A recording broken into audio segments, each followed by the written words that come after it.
5 సంవత్సరాల వైసీపీ? 5 సంవత్సరాల పరిపాలన అంత చెప్పుకోదగ్గ విషయం ఏం కాదు. ఇప్పుడు 5 సంవత్సరాల్లో చదువుకున్న విద్యార్థికి ఇంతవరకు జాబ్ క్యాలెండర్ అన్నాడు, ఇంతవరకు ఒకటికి మనకి అందుబాటులో లేదు. రెండోది ఏంటంటే ఇప్పుడు ప్రతిదీ వాళ్ళ మంచినీళ్ళు కొరత, వాళ్ళ వాటర్ మిల్క్ వాటరే లేవు ఈ ప్రభుత్వంలో. వాళ్ళ మంచినీళ్ళు తోటతా కూడా మంచినీళ్ళు ఎక్కడా లేవు. పంటలు వచ్చేటప్పటికి మన మామూలుగా ఏదో గాలిదుమ్ము రావడం, అవి మన తగ్గ రేటుకి కొనపోవడం, ఇక్కడి నుంచి ధాన్యం వేరే చోటకి తరలించడం. ఇప్పుడు రైతు చాలా ఇబ్బంది పడుతున్నాడు ఆ విషయంలో. ఇప్పుడు ఈ 18 ఏళ్ళు అమ్మఒడి అన్నది అది ఆయన ఇష్టం, అది చేస్తున్నాడు, అది జనాలకి పర్లా, అది ఆ విషయం పక్కనట్టుంది. ఇప్పుడు ఈ రైతులు వాళ్ళ ధాన్యం, ఇప్పుడు మనం పండించుకున్న పంట ఈ ఊరు వదిలేసి వేరే ఊరు వెళ్ళటాక అది రైతుకి ఎంతో బాధాకరం అవుతుంది. ఆ విషయంలో చాలా ఫెయిల్ అయ్యారు ఈయన గారు.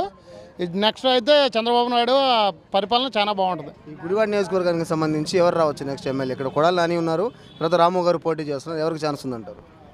వెనుగల రాము గారు ఖచ్చితంగా విజయం సాధిస్తారు. ఎందువల్ల అంటారు? అంటే జనాలు తిరుగుతున్నారు ఆయన? జనాలు తిరగటం కాదు, ఆయన ఒక మంచి వ్యక్తి, ఇప్పుడు మనకి అందుబాటులో ఉంటున్నాడు. ఇప్పుడు దాకా ఈయన చేసింది 5 ఏళ్ళలో ఆయన చేసింది ఏం లేదు. ఆయన మీద అభిమానం ఉంటే మేము అందరం ఆయన ప్రోత్సాహం చేసాం. ఈసారి ఆయన కాదు, కొత్త ఆయన్ని చూడాలని మేము ఉత్సాహపడుతున్నాం. Please like and subscribe Eagle Andhra.